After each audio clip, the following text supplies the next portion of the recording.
L Dorado தங்க நகரத்திற்கான தேடல் அத்தியாயம் 1.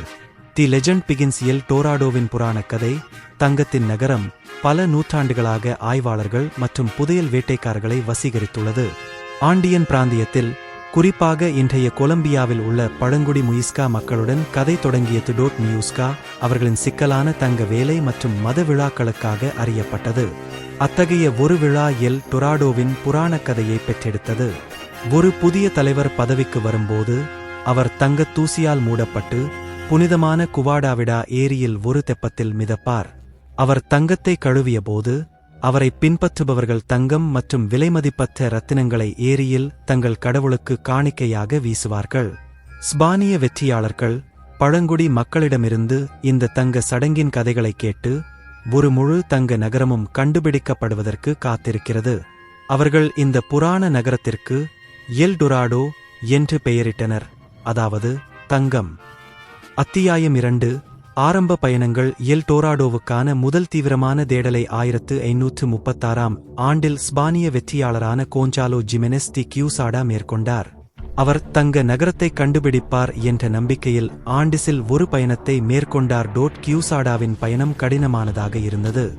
அவனது ஆட்கள் அடர்ந்த காடுகளின் வழியாக போரிட்டனர், துரோக நதிகளை கடந்து செங்குத்தான மலைகளை அளந்தனர். அவர்கள் பல்வேறு பழங்குடியினரை எதிர்கொண்டனர். சிலர் விரோதமானவர்கள், மற்றவர்கள் நட்பானவர்கள்.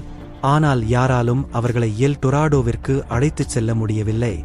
தங்க நகரத்திற்குப் பதிலாக கியூசாடா முயிஸ்கா மக்களையும் அவர்களின் செல்வத்தையும் தங்க கலைப்பொருட்களில் கண்டுபிடித்தார். அவர் அவர்களின் பிரதேசங்களை கைப்பற்றினார், அவர்களின் பொக்கிஷங்களை கைப்பற்றினார். ஆனால் எல் டொராடோ மழுப்பலாகவே இருந்தார். மனமுடைந்து ஆனால் தோற்கடிக்கப்படவில்லை. புராணக்கதை நீடித்தது. தென் அமெரிக்காவிற்கு அதிகமான ஆய்வாளர்களை ஈர்த்தது. அத்தியாயம் 3. சர் வால்டர் ராலேயின் பயணங்கள். எல் டொராடோவுக்கான மிகவும் பிரபலமான பயணங்களில் ஒன்று 16ஆம் நூற்றாண்டின் பிற்பகுதியில் ஆங்கில சாகசக்காரர் சர் வால்டர் ராலே தலைமையில் நடைபெற்றது. ராலே ராணி எலிசபெத் ஆஃப் இன் விருப்பமானவர் மற்றும் புதிய உலகில் இங்கிலாந்தின் செல்வாக்கை விரிவுபடுத்தும் லட்சியங்களைக் கொண்டிருந்தார். அவர் எல் டொராடோவின் புராணக் கதையை நம்பினார் மற்றும் அதை கண்டுபிடிப்பது இங்கிலாந்திற்கு பெரும் செல்வத்தையும் கௌரவத்தையும் கொண்டுவரும் என்று நினைத்தார். 1595இல் ராலே தென் அமெரிக்காவிற்கு பயணம் செய்தார். அவர் இப்போது வெனிசுலாவில் உள்ள ஒரினோகோ நதியை ஆராய்ந்தார்.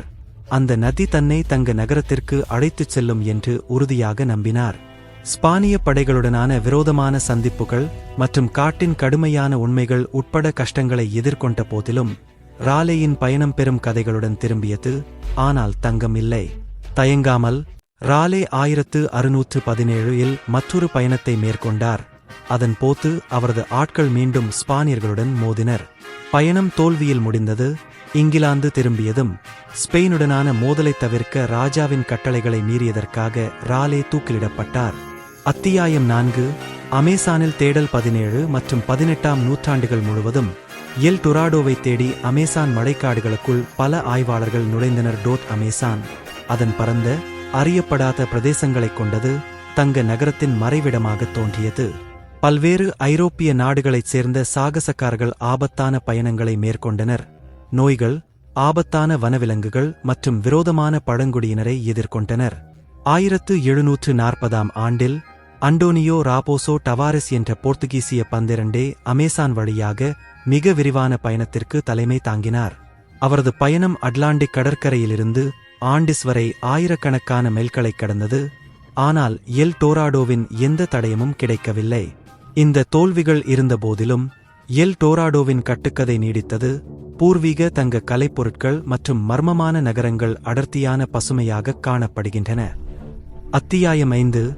அறிவியல் பயணங்கள். 19ஆம் நூற்றாண்டில் விஞ்ஞான ஆய்வுகளின் வயது எல் டொராடோவின் புராணத்தின் மீது புதிய வெளிச்சம் போடத் தொடங்கியது. ஒரு குறிப்பிடத்தக்க நபர் அலெக்சாண்டர் வான் ஹம்போல்ட் ஒரு ஜெர்மன் இயற்கை ஆர்வலர் மற்றும் ஆய்வாளர் ஆவார். அவர் 1799 முதல் 1804 வரை தென் அமெரிக்காவில் விரிவாக பயணம் செய்தார். ஹம்போல்ட்டின் அணுகுமுறை முறையானது மற்றும் விஞ்ஞானமானது. அவர் ஆய்வு செய்த பிராந்தியங்களின் புவியியல், தாவரங்கள் மற்றும் விலங்கினங்களை ஆய்வு செய்தார் மற்றும் உள்நாட்டு கலாச்சாரங்கள் பற்றிய தரவுகளை சேகரித்தார். எல் டொராடோவின் புராணக்கதை உண்மையான நிகழ்வுகள், மற்றும் இடங்களிலிருந்து தோன்றியிருக்கலாம், ஆனால் காலப்போக்கில் மிகைப்படுத்தப்பட்டதாக ஹம்போல்ட் முடிவு செய்தார். குவாடாவிடா ஏரியில் எறியப்பட்ட தங்க காணிக்கைகள் கட்டுக்கதைக்கு அடிப்படை என்று அவர் பரிந்துரைத்தார். பின்னர் 20ஆம் நூற்றாண்டின் முற்பகுதியில் பிரிட்டிஷ் ஆய்வாளர்கள் பெர்சியாசெட் மற்றும் அவரது மகன் ஜாக் அமேசானில் எய்க் என்று அழைக்கப்படும் தொலைந்து போன நகரத்தை கண்டுபிடிப்பதில் ஆர்வமாக இருந்தனர். 1925ஆம் ஆண்டில் அவர்கள் காட்டுக்குள் ஒரு பயணத்தை மேற்கொண்டனர். அவர்கள் மீண்டும் ஒருபோதும் காணப்படவில்லை. எல் டொராடோவுக்கான தேடலில் மர்மத்தின் மற்றொரு அடுக்கைச் சேர்த்தனர். அத்தியாயம் 6. நவீன தொல்லியல் கண்டுபிடிப்புகள். நவீன தொல்லியல் எல் டொராடோவின் புராணக்கதை பற்றிய மதிப்புமிக்க நுண்ணறிவுகளை வழங்கியுள்ளது. குவாடாவிடா ஏரியைச் சுற்றியுள்ள அகழ்வாராய்ச்சியில் ஏராளமான தங்க கலைப்பொருட்கள் கிடைத்துள்ளன. இது முயிஸ்கா அவர்களின் கடவுள்களுக்கு பொக்கிஷங்களை வழங்கும் நடைமுறையை உறுதிப்படுத்துகிறது. இருப்பினும் அதிக தங்கத்தை மீட்டெடுக்க ஏரியை வடிகட்டுவதற்கான முயற்சிகள் பெரும்பாலும் தோல்வியுற்றன மற்றும் சர்ச்சைக்குரியவை, குறிப்பிடத்தக்க சுற்றுச்சூழல் சேதத்தை ஏற்படுத்துகின்றன.